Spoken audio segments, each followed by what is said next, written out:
innocent si waɗirama ni aray no muusi ko mi fala non landade o wondi non contact e o zenjo heɓinɗo jiwa on ɓay on inni mo natiga ɗum ɗon ɗaɓɓitete grand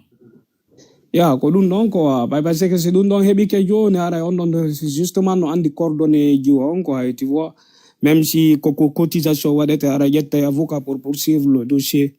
sina ɗum aray no ɗuman ni ko ndara mo arrêté andi si avocat heɓi ke joni andi ke adresse compte mo woniri lagine quelqu'un soit ɗon portete plainte aray mo aray mo justifie o yimɓe ɓe ngala ɓernde non ala ɓernde am ɓiɗɗo mo heɓuɗa hara waɗira ni quoi ça fa ala ka okkitira wa woɓɓe gono ɗo ɗen ronko heɓude nabo ako maison d'adoptation ɗo ko zenjo on direct heɓinɗomo ɗo contact on no doit directement darade directement ɓay on ɗo haray no jogi coordonné kadi jiwo on quelqu'un soit anguine ton mo localisama jon compte mo woni hay siko avocat ƴettete ara hay siko cotisé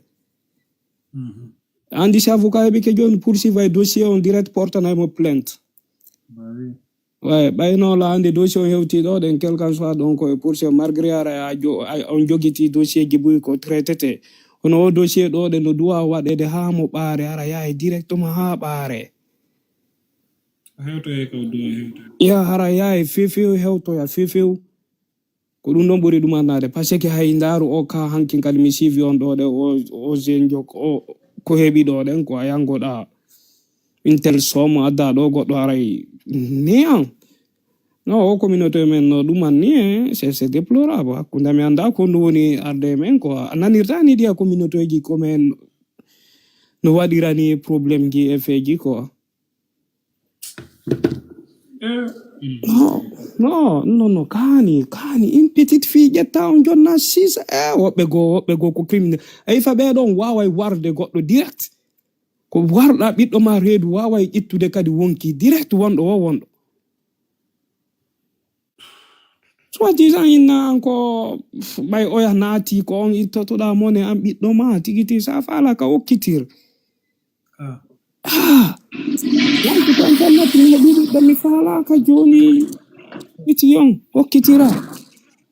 manen contact men tun inna a falaka ono wara ɓiɗɗo innocente bobon innocente jonna on alcool e ɗuma e sisa non andi sa hollali yimɓe ɓen ɓennay na gonga ko wonda e haalde kon kono ɗum ɗo mi sikki fof yiyani hoore mum ko pay kun jogi chicha ɗon no woodi piiji goo noon tiktok sotinay compte ji ɗin ɓe jaɓata way mi yii ɗo joni seeɗa ko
Yone nundo mapini jama onde. Pase undo azika kwa jarabu ya jini kwa.